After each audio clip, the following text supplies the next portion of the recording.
नमस्कार दोस्तों, मेरा ये वीडियो उन स्टूडेंट के लिए है जो पॉली और इंजीनियरिंग कर रहे हैं या फिर वो लोग जो इलेक्ट्रॉनिक में बहुत ज्यादा इंटरेस्ट रखते हैं, कुछ सीखना चाहते हैं, बट प्रैक्टिकली जी फील्ड में काम करने वाला व्यक्ति ही आपको प्रैक्टिकल नॉलेज दे सकता है। तो आइए स्टार्ट करते हैं। यहां से हमारा चैप्टर 1 शुरू हो गया है। यह यूं समझ लीजिए इलेक्ट्रॉनिक का बेसिक कोर्स शुरू हो गया है। हम बात करेंगे सप्लाई के बारे में। तो सप्लाई दो प्रकार की होती है, एसी सप्लाई और डीसी सप्लाई। हम समझेंगे व्हाट इज एसी सप्लाई और व्हाट इज डीसी सप्लाई। हम बात करेंगे करंट की और वोल्टेज की। तो करंट क्या होता है, वोल्टेज क्या होता है, सर्किट में इसका इंपॉर्टेंस क्या होता है, कैसे समझे यहां कितना वोल्ट देना चाहिए और कितना करंट देना चाहिए।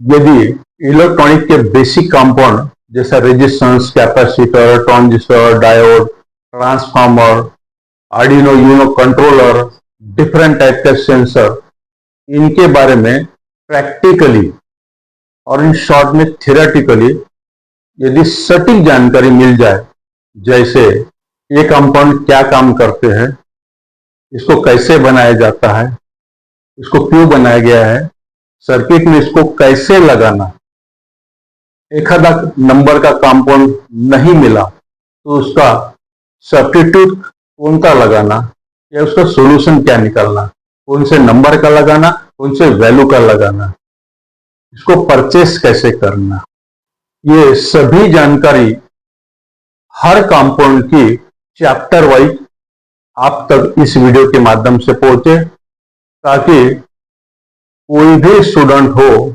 जो इंजीनियरिंग कर रहा है उसको मिनी प्रोजेक्ट, बड़े प्रोजेक्ट प्रैक्टिकल समझने में आसानी होंगी। प्रैक्टिकल अगर समझने में आसानी होगी तो वो एग्जाम में वाइवा भी बहुत अच्छा दे सकता है, और किसी कंपनी में यदि इंटरव्यू हो तो वो बहुत अच्छा उसका इंटरव्यू जा सकता है। या फिर वो लोग जो फील्ड में काम कर रहे हैं, अपने अनुभव के आधार पर काम कर रहे हैं, लेकिन एक आधा कोई नया सर्किट आ जाता है तो उनको समझने के लिए बहुत तकलीफ हो जाती है। तो ये बेसिक जानकारी उसको होगी तो कोई भी नया आने वाला सर्किट वो इजीली समझ लेगा और बहुत अच्छी तरीके से वो फील्ड में काम करेगा, अच्छा परफॉर्मेंस करेगा।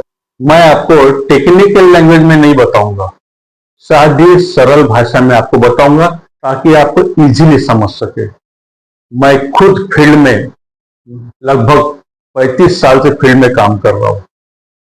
कस्टमर के रिक्वायरमेंट के हिसाब से मैं डिफरेंट टाइप के म्यूजिक सिस्टम उनको कस्टमाइज करके देता हूं। तो मुझे मेरे प्रोडक्ट बनाने के लिए या मुझे फील्ड में काम करने के लिए जितने थ्योरी की आवश्यकता है, जिस थ्योरी की आवश्यकता है, मैं वही आपको बताऊंगा।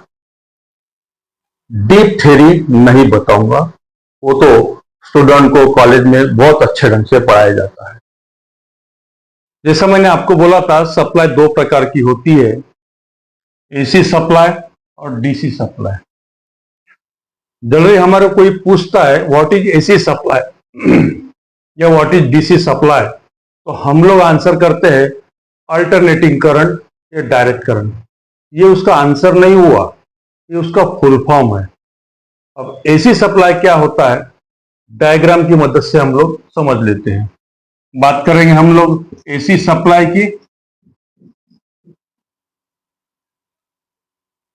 ये हमारा ग्राफ है, ये जीरो लेवल है, ये पॉजिटिव लेवल है, ये निगेटिव लेवल है। तो मैं बोलूंगा कि जो सप्लाई जीरो से एक बार पॉजिटिव, फिर जीरो, फिर दूसरे बार निगेटिव, फिर जीरो, फिर पॉजिटिव, फिर निगेटिव, इस प्रकार चेंज होती है, उस सप्लाई को एसी सप्लाई बोला जाता है। यानी हम लोग डेफिनेशन में क्या बोलेंगे कि जो सप्लाई एक बार पॉजिटिव दूसरी बार निगेटिव इस प्रकार चेंज होती है, इस चेंजेबल सप्लाई को एसी सप्लाई कहा जाता है। अभी यहां हम लोग समझना चाहेंगे, ये जीरो से स्टार्ट हुआ, एक बार पॉजिटिव, फिर जीरो, तो यहां से यहां तक जो है हम इसको बोलते हैं पॉजिटिव हाफ साइकिल, और यहां से यहां तक जो आता है उसको हम लोग बोलते हैं नेगेटिव हाफ साइकिल।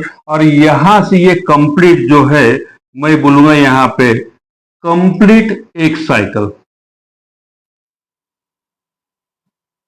इस प्रकार ये 1 सेकंड में 50 साइकिल पूरी करता है। इसलिए हम लोग बोलते हैं कि हमारे घर में 230 वोल्ट एसी सप्लाई आता है और उसकी फ्रीक्वेंसी होती है 50 हर्ट्ज। तो इस प्रकार ये हमारा एसी सप्लाई होता है। अब बात करेंगे हम लोग डीसी सप्लाई की, तो इसको समझ लेते हैं। जैसा ही आपका ग्राफ है, ये जीरो लेवल हो गया, ये पॉजिटिव लेवल हो गई, ये नेगेटिव लेवल हो गया। तो मैं ये बोलूंगा कि जो सप्लाई किसी भी डायरेक्शन में चेंज नहीं होती है, पॉजिटिव लाइन से डायरेक्ट फ्लो होती है, उस सप्लाई को डीसी सप्लाई बोला जाता है। डेफिनेशन क्या होगा कि जो सप्लाई किसी भी डायरेक्शन में चेंज नहीं होती, पॉजिटिव लाइन से डायरेक्ट फ्लो होती है, उस सप्लाई को डीसी सप्लाई कहा जाता है। और आपको एक जानकारी दूं मैं कि हमारे इलेक्ट्रॉनिक्स के जितने गैजेट्स है, टीवी हो, मोबाइल हो, जो भी इलेक्ट्रॉनिक्स जहां शब्द आ गया, आप एक बात ध्यान रखिए, आपके हर सर्किट सिर्फ डीसी पे काम करते हैं, एसी पे काम नहीं करते। मेरे हिसाब से सबसे इंपॉर्टेंट टॉपिक है करंट और वोल्टेज। वोल्टेज वोल्ट में गिना जाता है, करंट एम्पियर में गिना जाता है। तो यह हमें देखना है व्हाट इज वोल्टेज, मतलब वोल्टेज क्या है, और व्हाट इज करंट, करंट क्या है। और जिस व्यक्ति को या जिस स्टूडेंट को करंट क्या है और वोल्टेज क्या है ये पता नहीं, तो ना ही वो प्रोजेक्ट तैयार कर पाएगा, ना प्रैक्टिकल परफॉर्म कर पाएगा, ना ही फील्ड में काम कर पाएगा। मैं आपको यहाँ एक बात बोलना चाहूंगा कि इसके बाद मेरा नेक्स्ट चैप्टर जो आ रहा है वो है रेजिस्टेंस, अपने पूरे प्रैक्टिकली डिटेल्स के साथ में आ रहा है, एक एक कंपोनेंट, टाइप्स ऑफ कंपोनेंट। उसके बाद नेक्स्ट चैप्टर कैपेसिटर आएगा, अपने पूरे डिटेल्स के साथ में आएगा। यदि आपको ऐसा लगता है वो चैनल आपके तक पहुंचे, तो चैनल को आप लाइक करिए, सब्सक्राइब करिए, बेल आइकन को दबाइए। इससे क्या होगा, नेक्स्ट चैप्टर आपके तक बहुत जल्दी पहुंच जाएगा। यदि आपको ऐसा लग रहा है, तो आपके मन में कुछ सवाल है, आप जरूर कमेंट्स करें, रिप्लाई जरूर मिलेगा। और आपको ऐसा लगता है कि भाई बहुत ही सादी भाषा में हमारे कंसेप्ट क्लियर हो रहे हैं, तो आप उससे शेयर जरूर करिए। अब हम बात करेंगे करंट की। करंट मतलब होता है, उसको मराठी में प्रवाह भी बोलते हैं। तो करंट के बारे में ये बोलूंगा कि सर्किट को जितना करंट लगता है, सर्किट खुद ही ले लेता है। इसलिए हम लोग बोलते हैं करंट डिपेंड ऑन लोड। तो एक एग्जांपल के जरिए हम समझ लेते हैं। आपके घर के सामने एक इलेक्ट्रिक पोल है और वहां से ऐसे तारे जा रही है, और यहाँ पे हमारे हर एक के मकान होते हैं। अब इसी एक ही तार से पहले मकान को सप्लाई दिया जाता है, उसी ही तार से दूसरे मकान को सप्लाई दिया जाता है, सेम तीसरे मकान को सप्लाई उसी तार से, सेम चौथे मकान को, और ऐसे सभी मकानों को सप्लाई दिया जाता है। अब हर एक घर में हम लोगों ने जाके वोल्टेज चेक किया, तो वोल्टेज हमको एक सरीखे मिलेंगे। इसका मतलब ये हुआ कि हर घर में वोल्टेज डिवाइड नहीं होता, करंट होता है। जैसे हम बोलते हैं कि हर एक के घर का लोड अलग अलग होता है। अब देखिए इनके यहाँ पे समझ लीजिए एसी है, फैन है, बहुत बड़ा मकान है, इनका बिल ज्यादा आता है। इनके यहाँ बहुत कम इक्विपमेंट है, बिल कम आता है।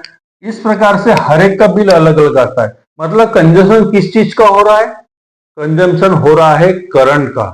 फिर वोल्टेज क्या काम कर रहा है? तो वोल्टेज इस करंट को प्रेशर से लाने का काम कर रहा है। यही वोल्टेज का रोल है। जैसे कोई एक प्रोडक्ट है, आप समझ लीजिए कि आपके घर में टीवी है और उसका सेटअप बॉक्स है, और सेटअप बॉक्स को एक 12 वोल्ट का एडाप्टर मतलब पावर सप्लाई लगाया हुआ है। अब उस एडाप्टर के ऊपर लिखा हुआ है 12 वोल्ट 2 एम्पियर।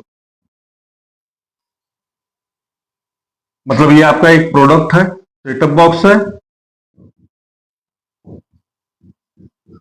और इसकी रिक्वायरमेंट है 12 वोल्ट 2 एम्पियर। तो आपने एडाप्टर खरीद के लाया और इसको सप्लाई दे दिया, ऐसा काम हो रहा है।